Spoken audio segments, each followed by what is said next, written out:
I don't care if he grabs me, mammy, and hits me, it'll save us. Jordan screamed his lungs out. He saved us.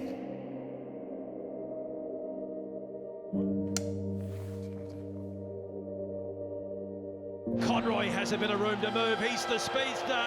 And he started playing rugby as a 19-year-old. He's now 25. And he's got some X factor, the man from the Buccaneers Rugby Club. Born in Germany, half French, like I'm a lot of things, you know. I take pride in being half black, but I also take pride in being very, very Irish, you know. I wouldn't be the person I am if it wasn't for my Irish family.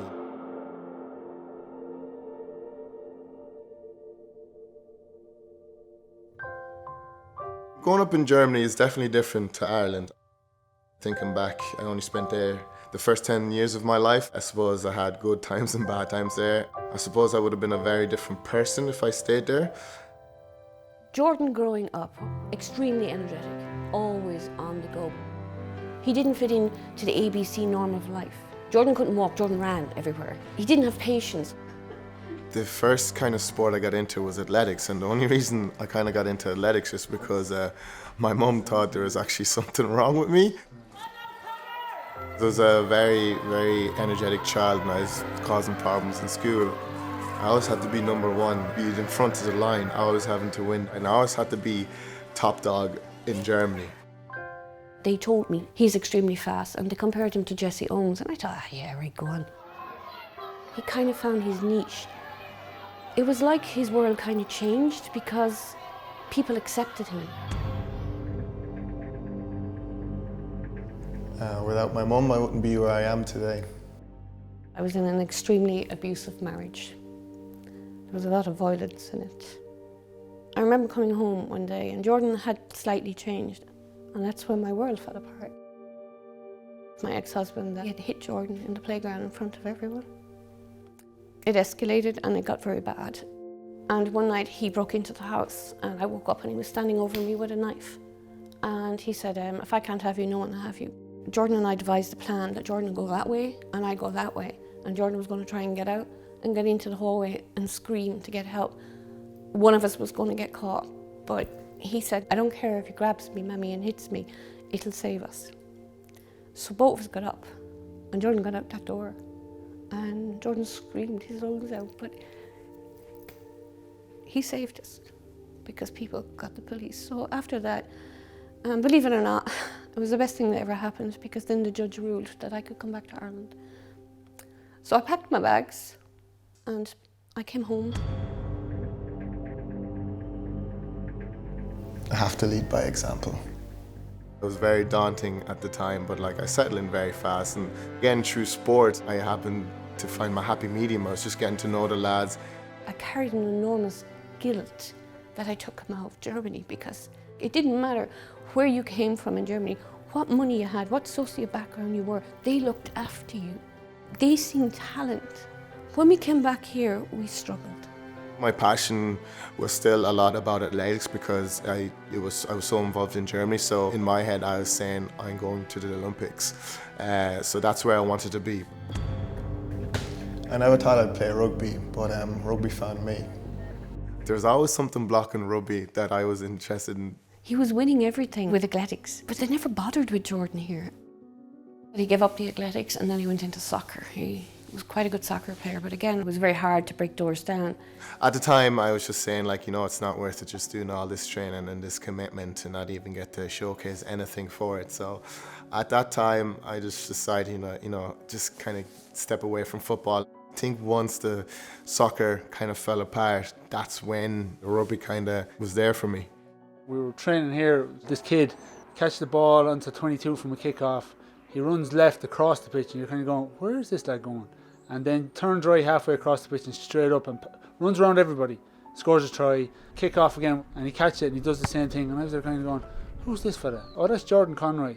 I was one of the fast kids. All I did was just grab the ball and run. After the game, he came up to me and he just whacks me on the chest and he's like, right, you're coming up to senior training. That's it. You're not saying no, you're not saying yeah. And I was just like, all right, okay. And then that's where it kind of blossomed out, like, from there. people in the rugby world started kind of talking about him.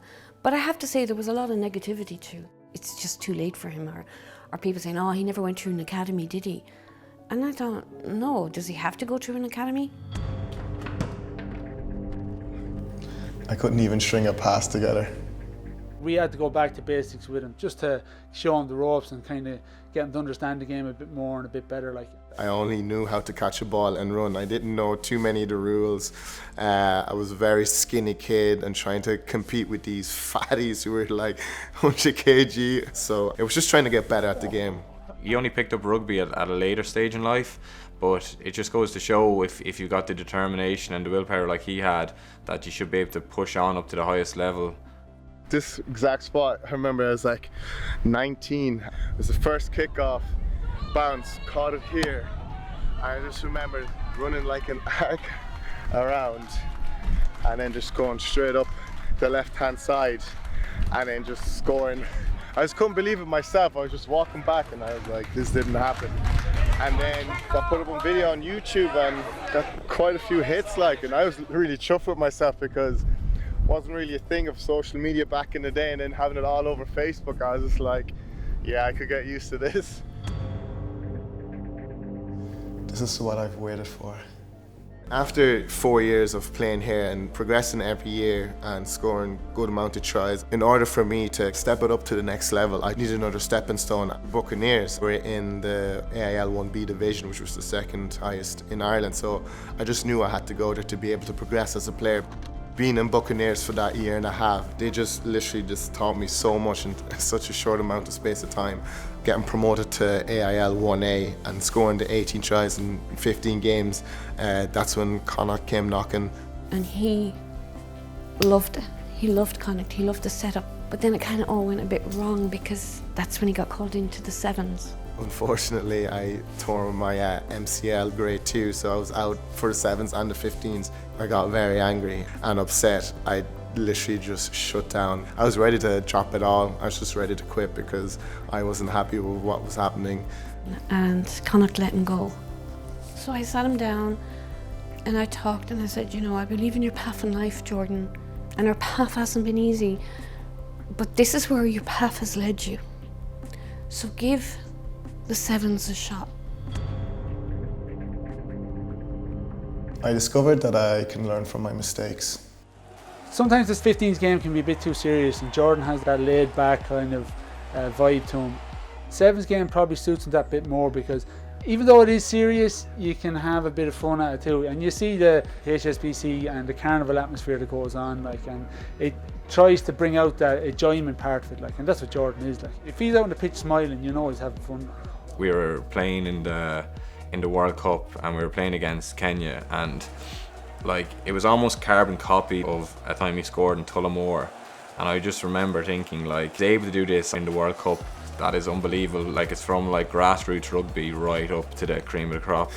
In the end, it did work out. It worked out for itself. That following year, I made the team for Hong Kong, and we qualified and made it onto the World Series. I knew it was utterly important for Jordan that I was in Hong Kong. I watched the whole game and I watched everything, and I was on that pitch with him. I ran every metre with him, and then when they won, I ran down to try and see him. He jumped the barrier and hugged me. Just me being able to say thank you, for all what you've done. And that took away all the years of pain, that one moment. I think in Hong Kong, my guilt left me, the guilt that I took this young boy from Germany. And I think that hug just hugged away my guilt. I've achieved a lot, but I'm not done yet. If you were around town at the time when Jordan was going to the Olympics, everywhere there was banners up and signs up and good luck to Jordan, our Olympian, and that kind of stuff. Being able to represent your country at one of the biggest sporting events in the world is absolutely amazing, and I'll be able to tell the grandkids if I have any to say your granddad was an Olympian, and being able to share it with the lads you've spent the last 6 years with as well is pretty special as well. And I was a bit of a bummer not having the family there to support you, because they were such a big driving force. But at the end of the day, we get to call ourselves Olympian, which a small fraction of the world population gets to do. So, having that is a bit of a flex. From coming to Ireland at 10 years of age, and then the roller coaster ride he's had, he hasn't had it easy, and he's worked hard, and we're just so proud of him, of what he's achieved on the pitch and off the pitch.